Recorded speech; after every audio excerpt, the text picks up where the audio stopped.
That is a parasite that lives on your face, and this is Bogle. Brief overview of games lately experienced.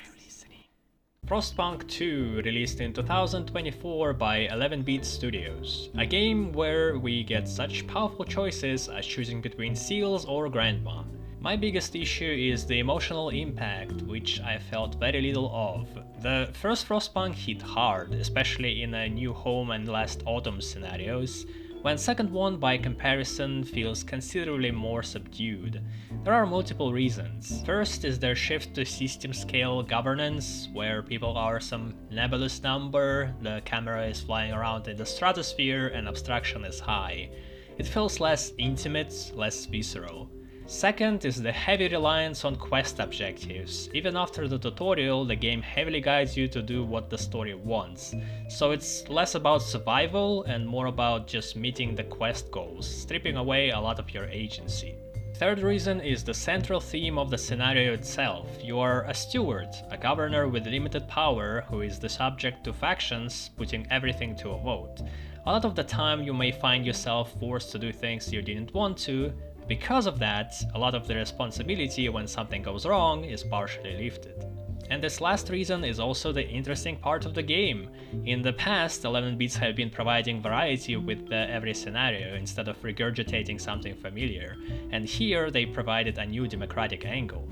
It was a lot of fun for me to play as a political mastermind, although my hybrid playstyle might not be compatible with the story as the story demands to side with one of the factions, but it works well later in the Utopia builder. Every law could be reversed, something I really wanted in the first game. Research nodes have different solutions, also could be swapped around if you didn't like the first one, which is pretty neat. Pacing-wise, the game is very chaotic. First chapters are proper and have time to breathe, while later ones can be done very quickly. There is a lot to be said about UI. It sure has a lot of room for improvement to become more intuitive. As a rule of thumb, if you have a tutorial codex that you shove in player's face, then you already did something wrong. I also found their affinity to obscuring numbers combined with current complexity of the mechanics rather silly. There's 2 extra factions in the story, and they are pretty easy to miss to a point of being hidden, so if you decide to play this game, it's important to remember to play the story at least twice. I also did like playing Utopia Builder more than the main story, and it seems most people enjoy it more as well, so I would recommend to try it out. Ultimately, Frostpunk 2 takes a step toward a more complex strategy game, and away from its niche, dramatic storytelling and visceral human-centric survival. It could have worked, even when you are eliminating cold as a primary danger, Last Autumn as an example, if they added more freedom branching to the story and fixed the pacing, but as it turned out, it stands somewhere halfway. It took me 27 hours to complete, and I give Warmpunk 2 55 out of 100. Oh, great. A dog wants me to go to St. Petersburg. Next is Potion Craft Alchemist Simulator. There's nothing more permanent than a temporary working title, released in 2022 by a fellow Russian. Да это ж круто! Какие у нас классные ребята работают. Indie game studio Nice Play Games. It's a cozy little game about brewing and selling potions. What caught my eye initially was art direction. It has this hand-drawn look to it in medieval manuscript style, but thankfully much cleaner than actual medieval drawings.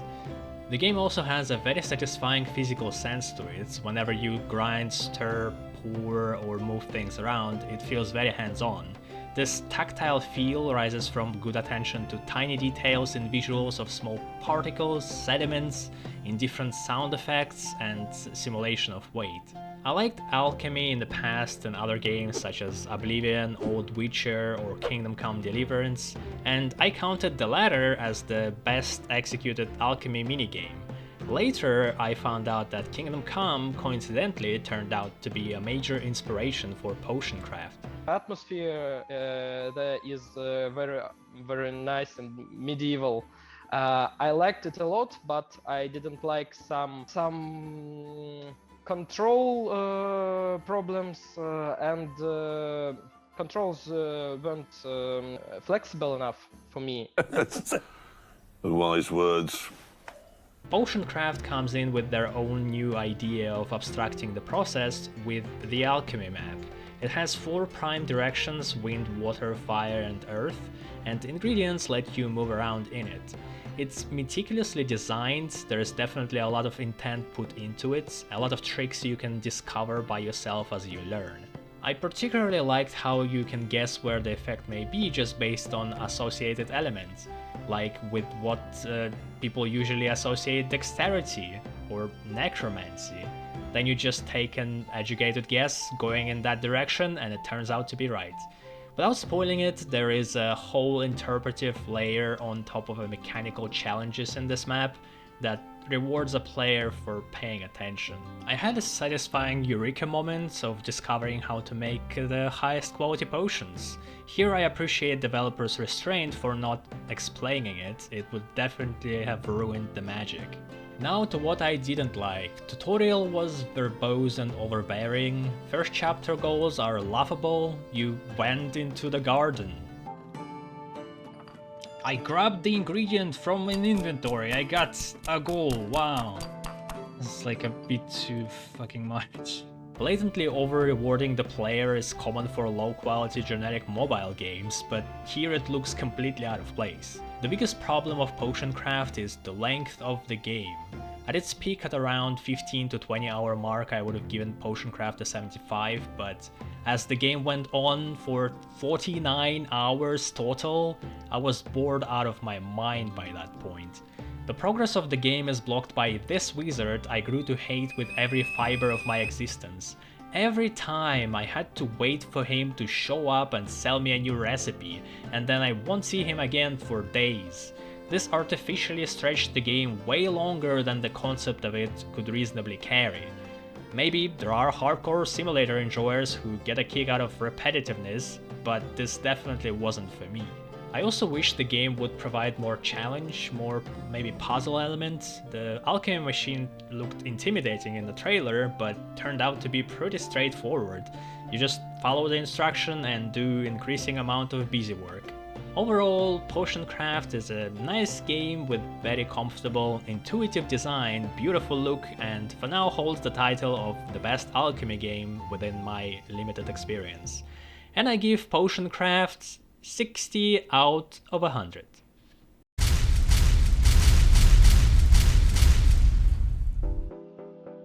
Next is Balatro.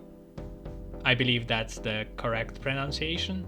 Is the official pronunciation Balatro? Balatro. Have I been saying it wrong this whole? I've been emphasizing the. I've been saying Balatro. Like, who cares? I don't know. Say it however you want. I called it Baltaro for about a week, so, you know. Probably not that. Okay. Developed by an anonymous Canadian resident, LouisF in 2024, it's a roguelike poker that was universally praised and considered by many outlets the game of its year. Because I play games at the Turtle Space, I only just got around to it, and if you ship'll think I'll be singing praises to this game and gush about it like everyone else has been doing, you're absolutely right.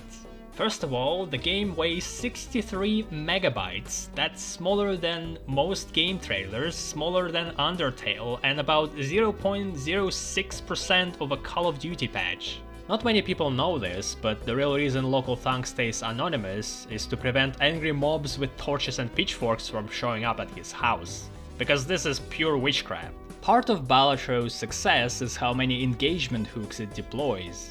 We got a roguelike hook. It starts with the basic poker hands that the game treats like a stepping stone, almost like onboarding for new players. But it quickly becomes clear that traditional poker strategy goes out the window. You don't play by poker rules, you play by the rules of whatever jokers Lady Luck sends your way. And I think most people come to understand that this isn't really a poker game. There is the deck builder hook. You modify your deck to fit your playstyle, mostly through tarot cards, and that opens up Pandora's box of shenanigans and beautifully illegal combinations. Then there is the gambling hook. The poker aesthetics, the exploding multiplier numbers, the slot machine sound design, the semi-controlled randomness of it all can definitely get you into a certain atmosphere of some pocket dimension gambling house. It's definitely addictive and, what's even better, harmless. The game even got into trouble with Peggy, giving it an 18+ rating, but after an appeal reclassified to a 12. Good, because Balatro to me is like a kid dressing up as a pirate. You don't look at it and cry for help, calling British redcoats on his ass. You just think, "Aww, that's a cute costume."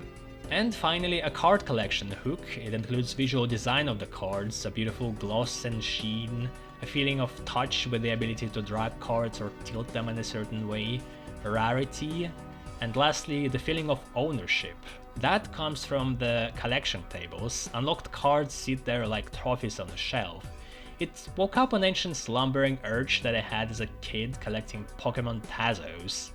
The other things like sports cards or Steam trading cards tap into the same collecting behavior psychology. Multiple hooks are powerful. If one doesn't grab you, another will, and here they are all well tuned and meticulously polished. The user interface is amazing. It accommodated my every need. Clean, intuitive, dynamic. I also like how it communicates through motion. Bounces, shifts, subtle animations, without drowning you in text. The game also has a great sense of humor, a lot of puns, absurdity, and references that are communicated through the design rather than flavored text.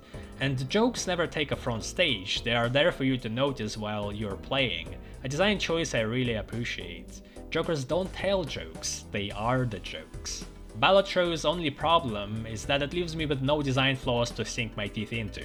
It's a brilliant card game, it deserves the praise it received, and more importantly, it gives the developer more resources to keep creating. A success story done right, as opposed to... I wish Mr. Thunk Solo the best on whatever he's working on now. I'll definitely be waiting to see more. I played it for 29 hours and I give Balatro 90 out of 100.